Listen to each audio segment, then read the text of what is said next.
오늘도 하나님의 은혜가 넘치기를 주님의 이름으로 축원합니다. 우리가 은혜를 받기 위해서는 은혜의 보좌 앞에 나가야 하는데, 은혜의 보좌 앞에는 구원받은 자만 나갈 수 있습니다. 그런데 여러분은 자신이 어떻게 구원받았는지 확실히 알고 믿습니까? 어떤 분들은 구원에 대해서 이해가 없는데도 열심히만 다니면 되는 줄 알고 열심히 다닙니다. 사람들이 볼 때는 열심히 다니니까 당연히 구원받은 줄 압니다. 그러나 정작 본인은 구원에 대한 어떤 감격도 없고 어떤 기쁨도 얻지 못하면서 교회만 다니고 있는 것입니다. 저는 얼마 전에 충격적인 말을 들었는데, 부부가 같이 술을 마시고 가면서 그 부인이 하는 말이, 자기 교회에서는 술을 마시는 것을 허락하는 것이 제일 마음에 든다고 합니다. 다른 교회에서는 술을 마시면 안 된다고 하는데 자기 교회에서는 마셔도 상관없다는 것입니다. 그리고 그것이 제일 마음에 든다는 것입니다. 이런 분들은 왜 교회를 다니는지 전혀 모르고 있는 것입니다. 만약에 그런 교회가 있다면 그건 교회가 아니라 일반 사교단체의 모임에 불과한 것입니다. 그리고 그 교회 목사는 자신이 성경 말씀보다 더 위에 있는 자입니다. 교회가 뭐 하는 곳인지를 망각하고 자기 멋대로 목회를 하고 있는 것입니다. 그러니 교회 다니는 자들도 자기 편한 대로 신앙생활을 하고 말씀을 순종하는 것과는 거리가 먼 신앙생활을 하는 것입니다. 그러니까 교회에 다닌다고 하면서도 안 믿는 사람들과 전혀 구별되지 못한 삶을 살고 있는 것입니다. 만약에 교회에서 구원받고 천국에 들어가는 것을 뺀다면 교회에 다닐 이유는 없고, 교회에 다니는 것은 한심하고 불쌍한 일일 것입니다. 우리가 교회에 다니는 이유는 구원받고 천국에 들어가는 것밖에 없습니다. 그 외에 다른 모든 일들은 구원받은 감격과 감사로 하는 것입니다. 믿습니까? 그런데 교회에 다니는 대부분의 사람들은 자신은 구원받았다고 생각합니다. 그런데도 그 구원이 얼마나 귀하고 대단한 것인지는 생각하지 못하고 있습니다. 진짜 구원받은 사람은 그 구원이 얼마나 귀하고 소중한 것인지를 알기 때문에 늘 감사하고 그 구원을 절대로 잃어버리지 않으려고 합니다. 물론 어떤 때는 은혜가 떨어져서 구원의 감격이 무뎌질 수도 있습니다. 그러나 그것을 빨리 회복하려고 애를 씁니다. 왜냐하면 그 감격을 알기 때문입니다. 구원은 내 뜻대로 얻을 수 있는 게 아닙니다. 모든 사람은 죄 아래에서 태어났고 죄의 대가로 영원히 고통받는 지옥의 형벌이 정해진 길입니다. 여기에는 어느 누구도 예외가 없습니다. 그러므로 모든 사람들은 영원한 멸망으로 가고 있는 것입니다. 그 중에 그 멸망으로부터 건짐을 받는 것이 구원입니다. 우리가 잘 아는 튀르키예에 지진이 일어났을 때 건물이 무너지고 많은 사람들이 죽었습니다. 그런데 그 중에 카무즈라는 여성이 생후 10일 된 아이와 함께 건물에 깔렸다가 4일 만에 극적으로 구조되어서 아이와 함께 살아났습니다. 많은 사람들이 건물에 깔려서 죽었는데 그런 중에 구조를 받아 아이와 함께 살아난 것입니다. 구원이 이런 것입니다. 다 죽는데 혼자 기적적으로 살아날 때 그 기쁨을 어떻게 표현할 수 있겠습니까? 그런데 이것과는 비교도 할 수 없는 것이 우리가 받는 구원입니다. 기적적으로 살아나는 기쁨은 잠시밖에 되지 않습니다. 그러나 우리가 받는 구원은 영원한 것입니다. 그것도 영원한 멸망에서 영원한 영광을 얻게 되는 것입니다. 그러니 그 감격과 기쁨이 어떻겠어요?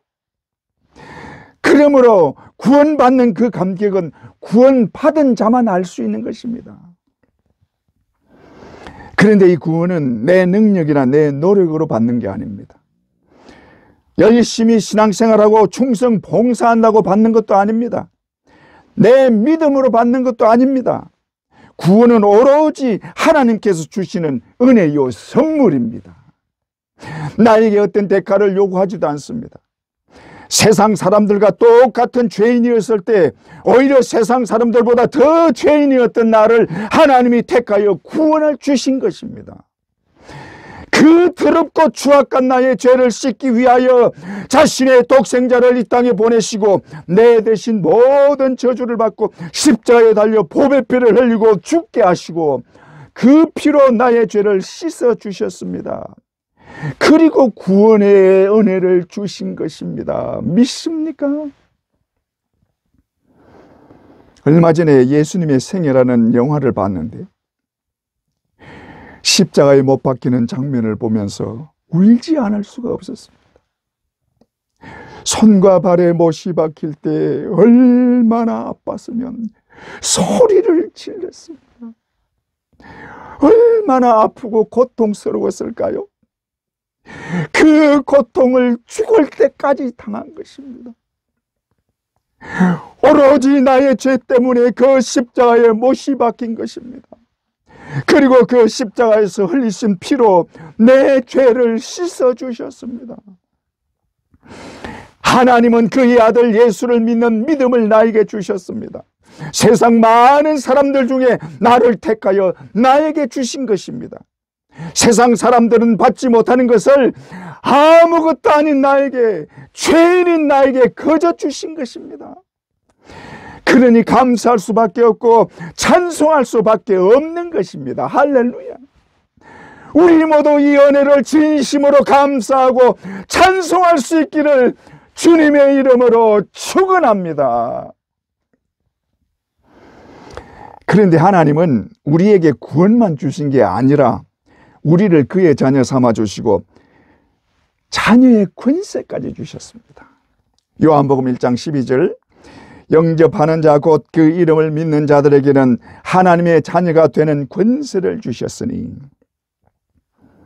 하나님은 천지 만물을 지으시고 우주 만물을 창조하신 온 우주의 주인이십니다.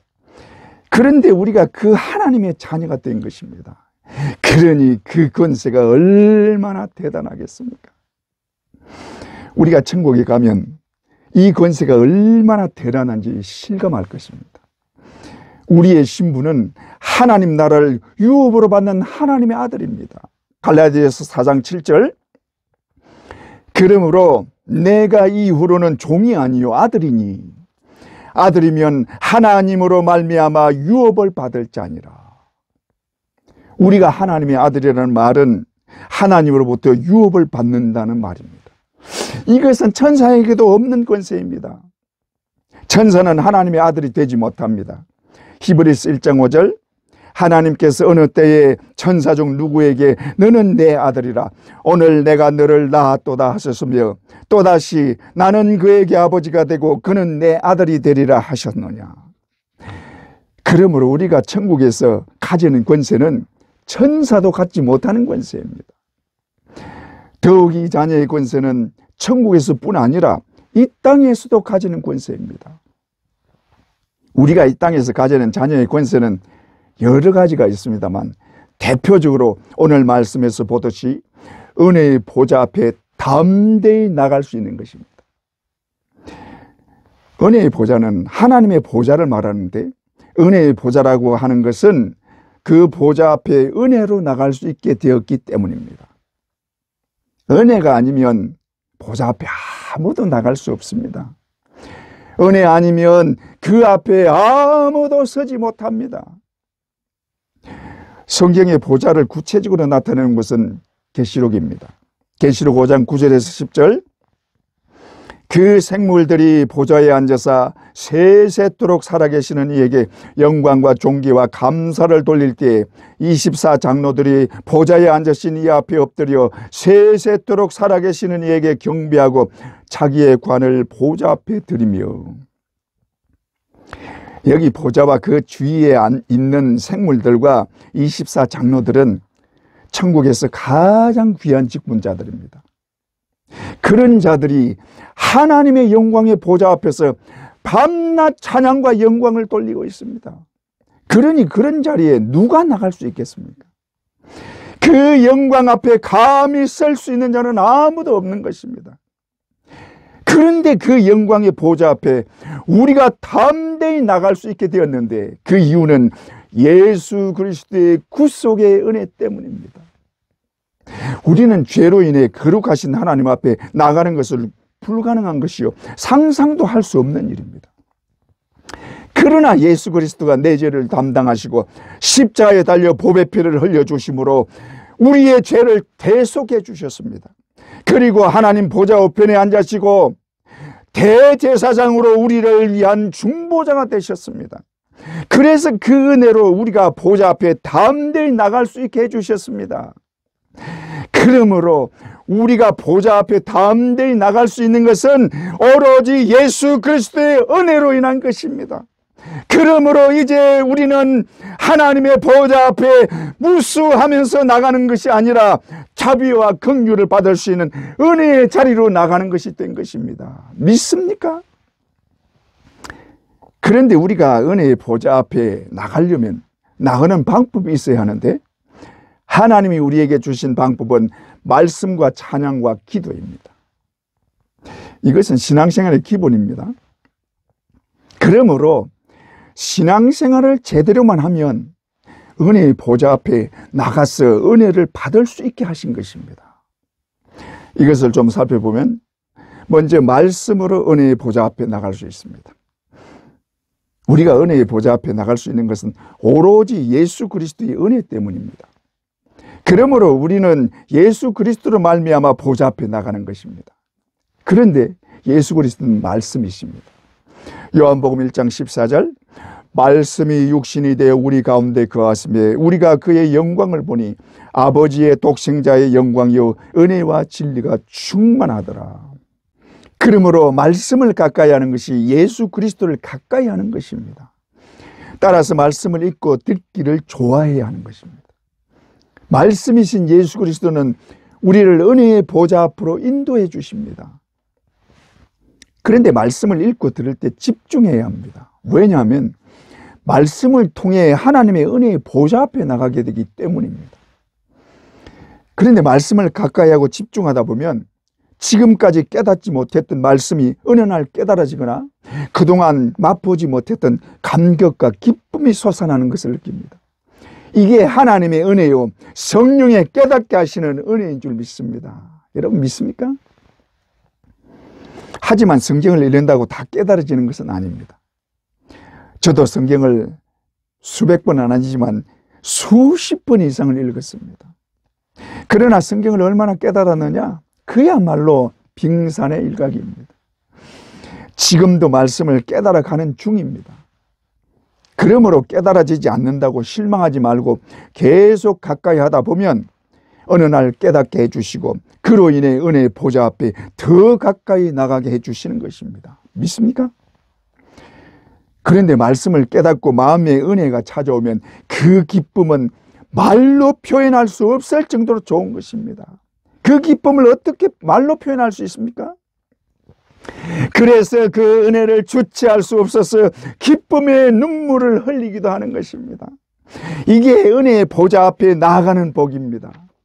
우리 모두에게 이런 기쁨이 있기를 주님의 이름으로 축원합니다. 다음으로 찬양으로 나갑니다. 찬양에는 놀라운 능력이 있습니다. 성경에 찬양으로 능력이 나타난 기록이 많이 있습니다. 찬양은 악한 영을 쫓아냅니다. 사울의 악신이 들었을 때 다윗이 찬양으로 악신을 쫓아내었습니다. 사무엘상 16장 23절 하나님께서 부리시는 악령이 사울에게 이를 때 다윗이 수금을 들고 와서 손으로 탄적 사울이 상쾌하여 났고 악령이 그에게서 떠나더라. 실제로 찬양으로 귀신을 쫓아낼 수 있습니다. 귀신된 사람을 둘러서서 여러 사람이 함께 찬양을 하면 귀신이 도망가고 맙니다. 해보세요, 여러분. 또 찬양으로 능력도 나타납니다. 사도행전 16장 25절에서 26절 한밤중에 바울과 실라가 기도하고 하나님을 찬송하며 죄수들이 듣더라. 이에 갑자기 큰 지진이 나서 옥터가 움직이고 문이 곧 다 열리며 모든 사람의 매인 것이 다 벗어지는지라. 바울과 실라가 찬송을 하자 옥문이 열리고 쇠사슬이 다 풀려진 것입니다. 그뿐 아니라 찬양으로 전쟁도 이깁니다. 여호사밧 왕 때에 모압과 암몬과 마온이 연합하여 유다를 쳐들어왔습니다. 그러나 유다는 이들과 싸울 능력이 없었습니다. 그때 여호사밧 왕이 하나님께 기도를 하고 그 받은 응답이 역대하 20장 17절, 이 전쟁에는 너희가 싸울 것이 없나니 대열을 이루고 서서 너희와 함께한 여호와가 구원하는 것을 보라. 그냥 서서 하나님이 구원하는 것을 구경하라는 것입니다. 이 전쟁에는 너희가 싸울 것이 없나니 할렐루야. 그렇게 응답을 받은 여호사밧이 군인들에게 싸우게 한 것이 아니라 찬양대를 조직해서 찬송을 하면서 행진하게 했습니다. 그런데 노래가 시작될 때 하나님이 적들을 쳐서 물리치신 것입니다. 역대하 20장 22절, 그 노래와 찬송이 시작될 때 여호와께서 유다를 치루 온 암몬 자손과 모압과 세일산 주민들을 치게 하심으로 그들이 패하였으니. 이렇게 찬송이 위력이 있는 것입니다. 왜 그러냐? 하나님이 찬송 중에 거하시기 때문입니다. 시편 22편 3절, 이스라엘의 찬송 중에 계시는 주여 주는 거룩하시니이다. 그래서 찬양을 부를 때 은혜의 보좌 앞으로 나가는 것입니다. 그러므로 찬양하세요. 우리가 하나님을 찬양하고 예수 그리스도를 찬양하면 우리 마음이 하나님의 은혜의 보좌 앞에 나아가 그 은혜로 충만하게 될 뿐만 아니라 보좌를 움직여서 역사가 일어나게 되는 것입니다. 믿습니까? 여러분, 찬양할 때 하나님의 보좌 앞에서 찬양한다고 생각하고 찬양해 보세요. 그러면 하나님이 찬양 받으시는 것을 알 수 있게 하십니다. 하나님이 찬양을 받으시면 우리에게 은혜를 내려주시는데 그때 우리 마음에 말할 수 없는 은혜와 기쁨이 넘치는 것입니다.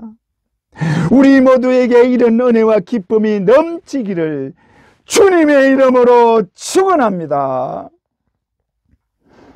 다음으로 기도입니다. 기도야말로 은혜의 보좌 앞에 나가는 지름길입니다. 우리가 기도를 할 때는 하나님의 보좌 앞에 나가게 되는 것입니다. 구약의 기도는 제사장의 중보가 있어야 합니다. 그래서 제사장에게 기도를 요청하고 제사장이 대신 기도하는 것입니다. 그러지 않으면 하나님이 받지도 않지만 오히려 벌을 받을 수도 있습니다. 대표적으로 사울 왕이 사무엘이 오는 것을 기다리지 못하고 대신 제사를 드린 것 때문에 사울 왕이 하나님의 버림을 받고 결국 죽고 만 것입니다. 그러나 우리는 하나님 앞에 직접 나가서 기도할 수 있습니다. 그 이유는 예수 그리스도의 구속의 은혜와 그의 중보로 인한 것입니다. 예수 그리스도는 그의 보혈로 나를 구속하시고 내 죄를 깨끗하게 해주셨습니다. 뿐만 아니라 하나님의 보좌 우편에 앉아 우리의 대제사장으로 우리를 위해 중보자가 되셨습니다. 그로 인해 우리는 하나님의 보좌 앞에 나갈 수 있게 된 것입니다. 이게 얼마나 엄청난 일인지 모릅니다. 여러분, 기도하는 것을 쉽게 생각해서는 안 되는 것입니다. 우리가 기도하는 것은 하나님의 보좌 앞에서 기도하는 것입니다. 우리가 감히 어떻게 하나님의 보좌 앞에 나갈 수 있겠습니까? 구약에서는 상상도 할 수 없는 일입니다. 하나님 앞에 나가면 죽는 것입니다. 그러나 우리 주 예수 그리스도의 은혜로 그 보좌 앞에 나갈 수 있게 되었습니다. 그것도 두려워하면서 나가는 것이 아니라 담대히 나갈 수 있게 되었고 마음껏 기도할 수 있게 된 것입니다. 믿습니까? 그런데 하나님은 우리의 기도를 기다리고 계십니다. 거기에는 몇 가지 이유가 있는데 간단하게 살펴보면 하나님이 우리를 더 가까이 하시기 위해서입니다. 하나님은 우리가 하나님과 더 가까이 하기를 원하십니다. 왜냐하면 우리가 그의 자녀이기 때문입니다. 하나님은 우리를 그의 자녀 삼아 주셨기 때문에 아버지로서 더 가까이 하고 더 보고 싶어 하는 것입니다. 그래서 기도하기를 원하시는 것입니다. 그러므로 기도하지 않는 것은 하나님을 아버지로 인정하지 않는 것과 같은 것입니다.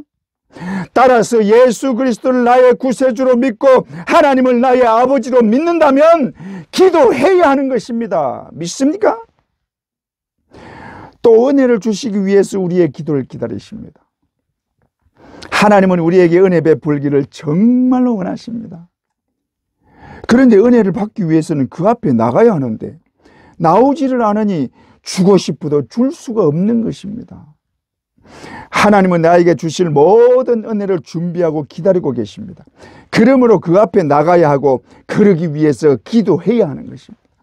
하나님은 그 앞에 나와 기도하는 자에게 반드시 응답해 주실 뿐만 아니라 한량없는 은혜로 충만하게 채워주십니다. 믿습니까? 또 하나는 하나님의 뜻을 알려주시려고 기도하라는 것입니다. 하나님은 우리를 통해 하나님의 뜻을 이루어 가십니다. 하나님이 이 땅에서 그의 뜻을 이루는 것을 보면 사람을 통해서 이루어 가십니다. 하나님은 사람이 아닌 다른 것을 통해서라도 그 뜻을 이룰 수 있는 분이십니다. 하나님은 돌들이 소리치게 할 수도 있고 바람으로 하나님을 찬양하게 할 수도 있습니다. 그런데 왜 사람을 통해서 일하시고 사람을 통해 찬양을 받으시느냐? 그만큼 사람을 특별하게 만드셨고 특별하게 보고 계시기 때문입니다. 하나님은 인간을 만드시고 인간에게 세상의 모든 것을 맡겼습니다. 하나님은 아담을 만드신 후에 아담으로 하여금 세상 모든 것에 이름을 짓게 하셨습니다. 창세기 2장 19절 여호와 하나님이 흙으로 각종 들짐승과 공중의 각종 새를 지으시고 아담이 무엇이라 부르나 부르고 보시려고 그것들을 그에게로 이끌어 가시니 아담이 각 생물을 부르는 것이 곧 그 이름이 되었더라. 하나님이 이렇게 하신 이유는 사람에게 이 세상 모든 것을 다스리게 하신 것입니다. 그래서 하나님이 이 땅에서 역사하실 때도 사람을 통해서 하시는 것입니다. 하나님이 이 땅에서 역사하실 때 사람을 통해서 일을 하시는데 그것을 기도하는 사람에게 알리는 것입니다. 하나님은 기도하는 사람에게 자기 뜻을 알게 하십니다. 그 대표적인 예가 다니엘입니다. 다니엘은 생명을 내어놓고 기도한 사람입니다. 기도하면 사자굴에 들어간다는 것을 알면서도 기도를 멈추지 않았습니다. 하나님은 이 다니엘에게 하나님의 뜻을 다 알려주었습니다. 다니엘서 2장 9절 19절 이에 이 은밀한 것이 밤에 환상으로 다니엘에게 나타나 보이매 다니엘이 하늘에 계신 하나님을 찬송하니라. 느부갓네살 왕이 꿈을 꾸고 해석하는 자를 찾았으나 해석하는 자가 없었습니다. 그때 다니엘이 기도함으로 하나님께서 하실 일을 다니엘에게 알려주어 그 꿈을 해석한 것입니다.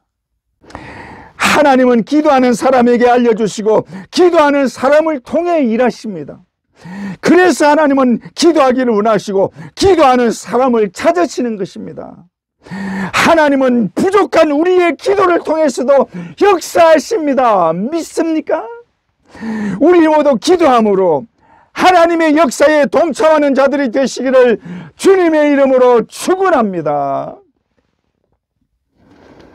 그런데 우리가 은혜의 보좌 앞에 나가야 하는 이유를 본문에서 구체적으로 말씀하시는데 이것을 좀 살펴보면 첫째로 긍휼하심을 받기 위해서입니다.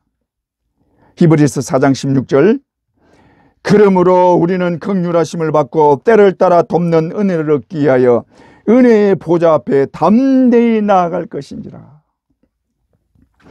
긍휼은 히브리어로 라함이고 헬라어로는 엘레오스라고 하는데 자비, 동정 혹은 연민으로 불쌍히 여기는 마음을 말합니다. 긍휼히 여기는 마음은 하나님의 특성 중에 하나입니다. 이 긍휼하심 때문에 우리가 죄악 중에 있을 때에도 멸망받지 않고 회개할 기회를 얻게 되는 것입니다. 예레미야가 3장 22절 여호와의 인자와 긍휼이 무궁하심으로 우리가 진멸되지 아니하였도다. 시편 86편 15절 그러나 주여 주는 긍휼히 여기시고 불쌍히 여기십니다. 그래서 우리를 죄악대로 벌하지 않으시고 구원하기를 원하시는 것입니다. 하나님이 그의 아들을 이 땅에 보내시고 십자가에 달려 죽게 하신 것은 그의 크신 긍휼로 우리를 살리기를 원하셨기 때문입니다. 더욱이 그 긍휼하심을 예수 그리스도가 이 땅에 오셔서 더 분명하게 보여주셨습니다. 예수님은 우리와 함께 눈물을 흘리셨고 애통하는 자의 마음을 어루만지며 위로해 주셨습니다. 요한복음 11장 33절에서 35절, 예수께서 그가 우는 것과 또 함께한 유대인들이 우는 것을 보시고 불쌍히 여기사 이르시되 그를 어디 두었느냐 이르되 주여 와서 보옵소서 하니 예수께서 눈물을 흘리시더라. 예수님은 긍휼한 마음으로 불쌍히 여기시고 우는 자들과 함께 눈물을 흘리시는 분이십니다. 예수 그리스도는 나의 눈물을 하시는 분이십니다. 믿습니까? 뿐만 아니라 병들고 아픈 자를 불쌍히 여기시고 그에게 나오는 모든 병자들을 다 고쳐주셨습니다. 예수님은 긍휼히 여길 자를 긍휼히 여겨주셨습니다. 그러나 자신들의 죄를 모르는 교만한 바리새인들을 향해서는 오히려 저주하고 책망하셨습니다. 마태복음 12장 34절, 독사의 자식들아 너희는 악하니 어떻게 선한 말을 할 수 있느냐. 그러므로 교만한 자는 하나님의 긍휼하심을 받을 수 없습니다. 하나님은 교만한 자를 멀리하시고 대적하고 심판하십니다. 말라기 4장 1절, 만군의 여호와가 이르노라 보라 용광로 불같은 날이 이르리니 교만한 자와 악을 행하는 자는 다 지푸라기 같을 것이라. 그 이르는 날에 그들을 살라 그 뿌리와 가지를 남기지 아니하실 것이로되. 그러므로 하나님의 긍휼하심을 받기 위해서는 겸손해야 하는 것입니다. 겸손히 하나님 앞에 나아가 그 앞에 엎드려 자기의 부족함을 구하고 도와달라고 기도해야 합니다. 마치 구석에서 감히 얼굴도 들지 못하고 기도한 세리처럼 주여 나는 죄인이로소이다. 나를 불쌍히 여겨 주옵소서. 하나님은 그런 자의 기도를 들으시고 긍휼과 자비를 베풀어 한없는 은혜를 내려주십니다. 믿습니까? 우리는 하나님의 은혜가 아니면 살 수 없는 자들입니다. 그러므로 오늘도 하나님의 긍휼을 받기 위해 은혜의 보좌 앞에 담대히 나가야 하는 것입니다. 여러분 믿습니까? 우리 모두 은혜의 보좌 앞에 담대히 나아가 하나님의 긍휼하심으로 충만하기를 주님의 이름으로 축원합니다. 둘째로, 때를 따라 돕는 은혜를 얻기 위해서입니다. 우리는 때를 따라 돕는 은혜를 주시는 하나님을 말씀을 통해서 이미 경험한 자들입니다. 우리는 출애굽 사건을 통해 하나님이 그의 백성들을 얼마나 철저하게 지키시고 먹여주시고 입히시는지 알게 하셨습니다. 하나님은 40년 동안 만나로 이스라엘 백성들을 먹이셨습니다. 이것을 우리는 예사로 생각합니다만 그 많은 사람들을 40년 동안 먹인다는 것은 상상하기가 어렵습니다. 이스라엘 백성들은 남자 장정만 60만입니다. 그러므로 여자들과 애들을 합치면 200만 이상이 되는 것입니다. 200만이 먹는 양이 어느 정도냐 하면 한 사람이 먹는 양이 한 오멜인데 한 오멜은 2.34리터라고 합니다. 그러니 2.34 곱하기 200만을 하면 460만 리터, 즉 4,600톤입니다. 그러니 매일 4,600톤 이상의 만나를 40년 동안 하늘로부터 하루도 빠지지 않고 내려주신 것입니다. 그뿐입니까? 물이 없는 곳에서 물이 솟아나게 함으로 목말라 죽지 않게 하셨습니다. 이게 다 하나님이 주신 것입니다. 이 하나님이 바로 우리의 하나님이십니다. 할렐루야. 그럼에도 이들은 불평하고 원망하고 있습니다. 우리가 볼 때 감사와 찬양만 할 것 같은데 그러질 않았습니다. 이들은 홍해 바다를 건넌 후에 하나님의 기적을 경험하고 모두가 하나님을 찬양했습니다. 그러나 며칠이 지나지 않아 마라의 쓴물 때문에 불평과 원망을 하고 있습니다. 조금 전에 홍해 바다가 갈라지는 기적을 보았습니다. 그러면 적어도 하나님을 믿어야 하는데 믿지 못하고 불평하고 원망하고 있는 것입니다. 그런데 그들만 그럴까요?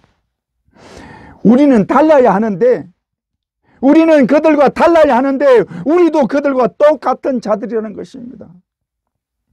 하나님은 전능하십니다. 그는 천지 만물과 온 우주를 창조하신 분이요 나를 만드신 분이십니다. 믿습니까? 그분은 나를 살릴 수도 있고 죽일 수도 있는 분이십니다. 이것을 믿는다면 하나님께 다 맡길 수 있는 것입니다. 그런데 왜 맡기지 못하고 염려하고 걱정하고 근심하고 있습니까? 하나님은 그를 믿는 자에게 때를 따라 돕는 은혜를 내려주십니다. 이것을 분명히 믿어야 합니다. 믿어야 하나님께 맡길 수 있습니다. 우리가 하나님께 자신을 맡기지 못하는 것은 온전히 믿지 못하기 때문입니다. 그것은 결국 예수 그리스도가 나를 위해 십자가에 달려 죽은 것을 온전히 믿지 못하는 것입니다. 만약에 예수 그리스도를 진실로 믿고 예수로 인해 영원한 생명을 얻은 것을 믿는다면 자신을 하나님께 맡길 수 있어야 하는 것입니다. 하나님은 때를 따라 나를 돕는 분이십니다. 그러므로 나 자신을 하나님께 맡기면 하나님이 다 책임져 주십니다. 믿습니까? 그런데 하나님이 때를 따라 돕는 은혜를 주시지만 내가 해야 할 일은 해야 합니다. 아무것도 안 하면서 하나님이 다 책임져 주신다고 하는 것은 은혜를 잘못 이해하는 것입니다. 하나님이 이스라엘 백성들에게 만나를 내려주셨지만 그들의 집안에 있는 그릇이나 그들의 입에 넣어준 것이 아닙니다. 그들은 만나를 얻기 위해 매일 아침 나가서 거두어야 했습니다. 또 물을 얻기 위해 모래를 파야 했습니다. 이스라엘 백성들이 진행하여 부엘에 이르렀을 때 하나님이 그들에게 물을 주리라고 했습니다. 그런데 부엘에 이르러 보니 그곳에 우물이 있는 것이 아니라 모래 사막이었습니다. 그런데 하나님이 모세에게 명령하시기를 백성들을 모으고 모래를 파라는 것입니다. 민수기 21장 16절에 18절 거기서 부엘에 이르니 부엘은 여호와께서 모세에게 명령하시기를 백성을 모으라 내가 그들에게 물을 주리라 하시던 우물이라. 그때 이스라엘이 노래하여 이르되 우물물아 솟아나라 너희는 그것을 노래하라. 이 우물은 지휘관들이 받고 백성의 귀인들이 지팡이로 판 것이로다 하였더라. 하나님이 물을 주시는데 모래를 파라는 것입니다. 그래서 그 말씀대로 모래를 팠더니 물이 솟아났던 것입니다. 그러므로 내가 해야 할 일은 해야 하나님이 주시는 것을 받을 수 있는 것입니다. 은혜도 마찬가지입니다. 내가 가만히 있는데 은혜가 그저 주어지는 것이 아닙니다. 그 앞에 나가야 은혜를 받는 것입니다. 하나님은 우리에게 은혜를 주시기를 원하시지만 그 은혜를 받도록 구하라는 것입니다. 예레미야 33장 3절 너는 내게 부르짖으라 내가 네게 응답하겠고 네가 알지 못하는 크고 은밀한 일을 네게 보이리라. 마태복음 7장 7절 구하라 그러면 주실 것이요. 그러므로 구해야 하는 것입니다. 이스라엘 백성들이 날마다 만나를 구하러 나갔듯이 때를 따라 돕는 은혜를 받기 위해 은혜의 보좌 앞에 나가야 하고 부지런히 기도하고 구해야 하는 것입니다. 하나님은 언제나 나에게 주시기 위해 준비하고 계십니다. 그러나 정작 받아야 할 내가 구하지 않는다면 하나님이 아무리 주고 싶어도 주실 수가 없는 것입니다. 그러므로 때를 따라 돕는 은혜를 받도록 은혜의 보좌 앞에 나가야 합니다. 우리가 나가기만 하면 그 은혜를 한없이 부어주십니다. 믿습니까? 우리 모두 은혜의 보좌 앞에 나아가 그 은혜로 충만하게 되기를 주님의 이름으로 축원합니다. 셋째로 시험을 이기기 위해서입니다. 우리는 이 세상에서 여러 가지 시험을 받게 됩니다. 그런데 우리가 받는 시험의 대부분은 마귀로부터 오는 것입니다. 마귀는 우리를 넘어지게 하려고 온갖 시험을 다합니다. 특히 마귀는 우리의 약점을 파고들어 그 약점을 집요하게 공격합니다. 사람마다 누구나 약점이 있기 때문에 그 약점을 여러 가지 방법으로 공격을 하는 것입니다. 어떤 사람은 건강이 약해서 약점이 됩니다. 또 어떤 사람은 정욕이 너무 강해서 그것이 약점이 됩니다. 아니면 재물이나 명예나 권력에 대한 욕심이 약점이 됩니다. 그런데 이런 약점이 있을 때 그 약점의 약한 모습을 보이면 마귀는 끝까지 물고 늘어집니다. 그러므로 항상 경계해야 하는 것입니다. 대개의 경우 믿는 사람들은 자신의 약한 부분이 무엇인지 어느 정도는 압니다. 더욱이 깨어 기도하는 사람은 더 잘합니다. 그런데 마귀의 시험은 깨닫기만 하면 쉽게 이길 수 있습니다. 마귀는 예수의 이름으로 대적하면 물러갈 수밖에 없습니다. 야고보서 4장 7절, 그런즉 너희는 하나님께 복종하라. 마귀를 대적하라. 그리하면 너희를 피하리라. 그러나 우리가 알아야 하는 것은 마귀는 포기하지 않고 계속 시험한다는 것입니다. 그러므로 깨어 기도해야 하고 은혜의 보좌 앞에 나가서 은혜 받기를 힘써야 하는 것입니다. 우리는 약하기 때문에 은혜 받아야 그 은혜로 이깁니다. 우리는 하나님의 은혜와 예수 그리스도의 이름으로 마귀를 물리치고 시험을 이길 수 있는 것입니다. 그러므로 하나님의 은혜의 보좌 앞에 나아가 그 은혜를 구해야 하는 것입니다. 하나님은 우리의 힘과 능력이 되시며 피난처가 되셔서 어떤 악한 것도 틈타지 못하게 철저하게 보호해 주시고 지켜주십니다. 뿐만 아니라 예수 그리스도는 나의 연약함을 아시는 분이요 그 연약함을 체휼하셨기 때문에 나의 연약함을 온전히 도울 수 있는 분이십니다. 히브리서 4장 15절, 우리에게 있는 대제사장은 우리의 연약함을 동정하지 못하실 리가 아니요 우리와 똑같이 시험을 받으신 분이로되 죄는 없으시니라. 예수님은 친히 시험을 받으신 분입니다. 그러니 우리의 시험을 너무나 잘 아시는 분입니다.